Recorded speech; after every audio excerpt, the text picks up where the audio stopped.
Oh man. I don't even know what day it is anymore. And I don't really know where I'm going. I saw Tara. Just my success story, I guess. Although she got a weekend pass last weekend and came to the house again and we weren't home. So I guess she went to her other friends and wound up using and got kicked out of rehab. You know, it's just, I don't know, maybe this drug is stronger than all of us. You know, we have our best intentions, and she had 60 days. She has a baby inside of her. One that she was 6 days away from graduating the program and getting out. And she figured that we moved because the house is thrashed, and I don't know. She's asking me, how did I get here? What happened, you know? I wish I knew, because I don't.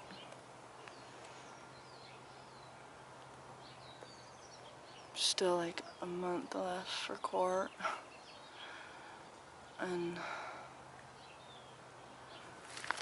I have an 8 in 2 days, and it's hot, and I'm tired, and I'm sitting in dirt. The backpack full of one trinket each for my girls, and my mom's computer, painting that Maddie made. So tired of looking over my shoulder. And you know, 6 months ago I was the most sought after booster in this town, and I was making good money. Drugs, thought I had friends. Never really had friends. Never really. I mean, even growing up, you know, I was a secret. I don't know what happened. I had a lot of time to think in jail, and, you know, was it all worth it? You know, that investigator said, you know, when you're sitting there, is it going to be worth it? I don't know if it was worth it or not, but I know that my mom couldn't afford Egyptian cotton sheets, and she died on Egyptian cotton sheets. I guess it's not worth it. If you ask the same question to my kids, they would say no, I think. But I guess I really haven't been here for years. And I don't know if it's, you know, I don't think I'm feeling sorry for myself when I say that I'm not any good for them. I'm not a whole person. I am so mentally fake it till you make it. That's me. But everything's fake. And I never make anything, really. That poem, "The Master Never Finished Me," is very fitting because she didn't.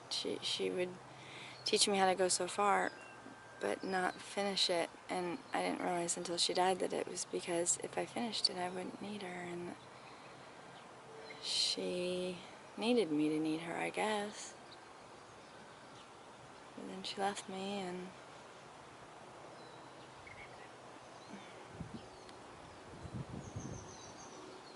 the whole house is, you know, 65 years of her life, and it's going in the trash. It's going in the fucking trash. And I have guilt for that. This field isn't very safe, and somebody got attacked here the other night, but it's like the only place with shade around here.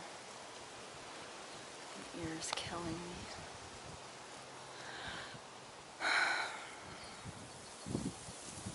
I think that whoever watches this documentary, you know, my hope is not to sit there and be like, oh, you know, she's just feeling sorry for herself, or there's this, that. You know, I'm trying to be as real as I can be. I hope that there's I'm gonna have somebody special in my life, and I know she loves me, and I know that God put her there, and I actually, out of everything, I still have faith.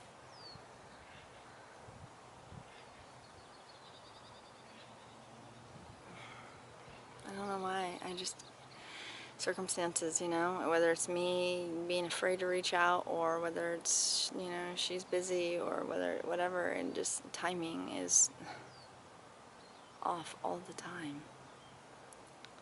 I went back to the house yesterday, and I just went in the living room and sat and cried, and I screamed out for my sister. It really is the only family I have left. I miss her. And I think about her all the time because she did walk the streets, and she lost her babies, and I remember sitting in cars with Danny, and I would watch her, and I just wanted to scream out, I see you. And there's often times now that I wonder if she ever felt us, or if she felt like I feel right now, just so alone, you know somebody's out there, but you're so alone. And you know, she used drugs, and everybody took that as she was weak, and she was, you know, whatever. I never did. I never really judged that. I always just saw, you know what? She got up the next day. She got up the next day. And, you know, look at her now. She's taking care of my kids, you know. I miss my mom. And people tell me that I should hate her for the mess I am. I don't know, maybe I do. But I miss her. 2 o'clock in the morning, you could call and say, you know, it sounds really good. She'd go get whatever Twinkie or ice cream or whatever, drive it over. I didn't have anywhere to go the other day, and I was walking around Winco because that's where she would go when she wanted to think or whatever. I couldn't feel her. I still can't believe she left me.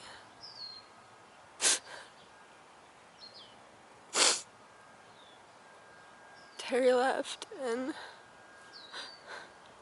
I'm trying to stay strong and get to court, and this is me sober. Pretty, huh?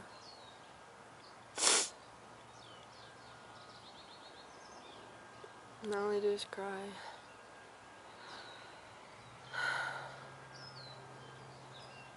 I so don't feel good. And I don't have a phone.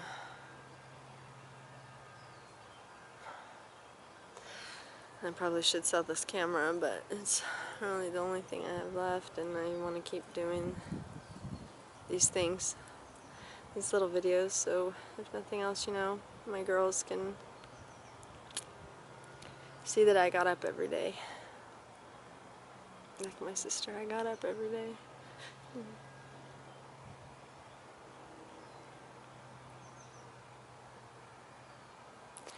carry her in my heart, in my pocket every day, and I don't know if she even knows it.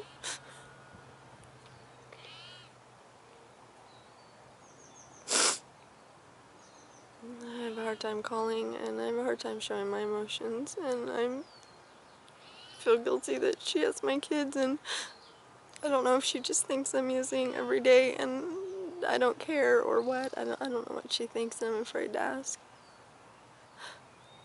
She's always been my hero my whole life.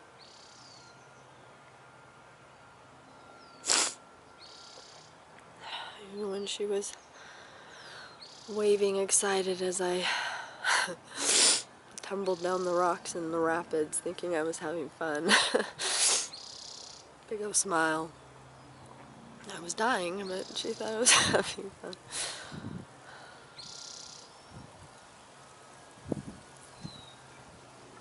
I love her.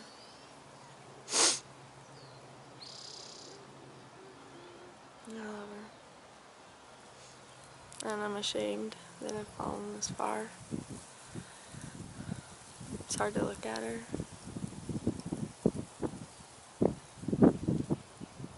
But maybe one day she'll see this, or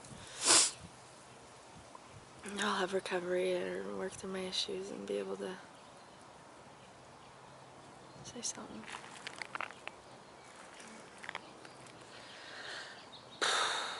It's time to get up and keep walking, I guess. Here we go.